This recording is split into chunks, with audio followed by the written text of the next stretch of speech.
prison itself is a mental health producing system. As a matter of fact, solitary confinement itself, where most of the people with mental health end up at, is actually causes antisocial personality disorder. It causes disease. You're gonna have arthritis. You may have type 2 diabetes just from being in that compressed environment. People leave out of there with all kind of triggers and traumas, and I'll never be the same. My name is mualimmak. I live with schizophrenia and bipolar disorder, and was incarcerated across city jails, county facilities, upstate for about 9 to 12 years. You know, living with mental health while incarcerated, there is no living, it's surviving. I don't think that there's a functional space for people with mental health inside of correctional systems, period. Whether it's jail, prison, however the sort of confinement is, it's all triggering, it's all hard to survive.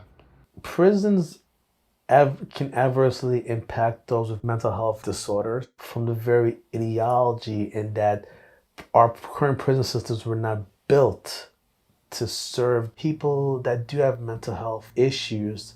What happened is the unintended consequences of policies that were enacted in the 60s, 70s, and 80s.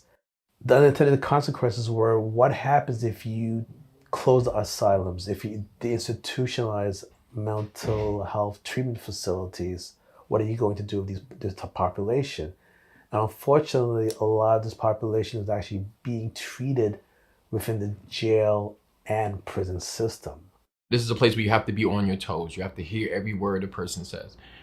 The way the disciplinary system is set up is that, there's a ticketing system, there's different tiers. Every ticket could be a tier 1 or a tier 2 or a tier 3 level of punishment. And they're mostly for things that are sort of normal for human people to have normal human actions. So in prison, there's no talking.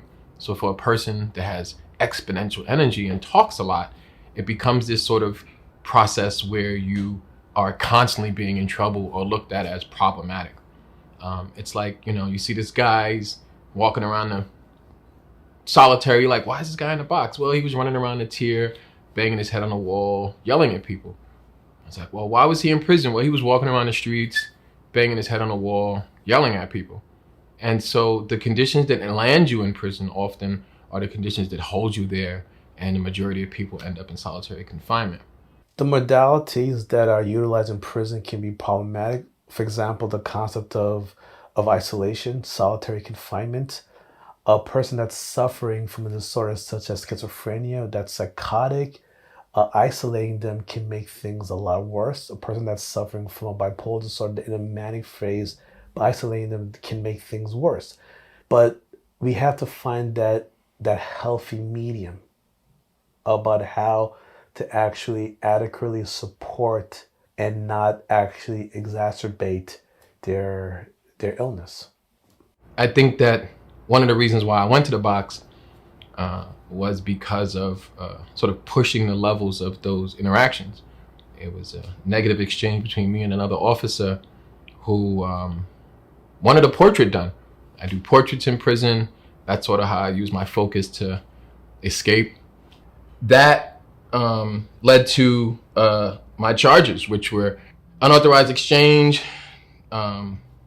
possession of stolen property, destruction of state property, hoarding, and multiple weapons. And that sounds pretty bad until you realize that the unauthorized exchange was the guy next door. That's like, my wife sends me these Black Enterprise magazines. I'm a white guy from Buffalo. Do you want these? And it had his name on it. So if I said that he gave them to me, he would go to the box too, which would create another situation, being that he's a person of a different race. And hoarding was that I had 2 stamps over the limit. Also, I had 2 pillows, which I had a permit for, and I had an art permit for my utensils, but they ripped that off the walls when they come in. And the destruction of state property was because we rip up sheets to basically make a line to fish. And so those were some of the preliminary charges. But what really hurt me, I think, was the 12 sharpened wooden objects, which is how they wrote up pencils. And so you go to solitary for nonviolent reasons in some sense. When I was in Auburn, I was just barely holding on. And it was because I had filled my day. You only get 2 mods a day. So you can go to program or you can go to work, and that's it. I had 4 mods. So I was the volunteer porter on a tier. I taught kosher. I was the kosher inspector for the kitchen with the rabbi. I taught religious services 2 times a week. I worked in the school building 3 times a week. I also went to Cornell University as a student. And then I also was the block porter. And so it kept me in manic mode all the time. In bipolar disorder, you have these deep drops of depression. In prison, you can't do that. You'll die, or you'll find yourself in a hole that you can't get out of. And so for that, you keep yourself perpetually up. So caffeine and carbs is a regular diet, but keeping that adrenaline in my system. Also pumped in cortisol, as I learned later on. So that's why I have arthritis and so many medical problems. And that busyness got cut and shipped to solitary, where you have this sort of bundle of energy stuck inside of a 6x9 solid wall cell with no air, no vacuum, this 200 light that feels like the sun that never sets above you, to the point that you sit there, you know, people always ask me, what are you doing solitary?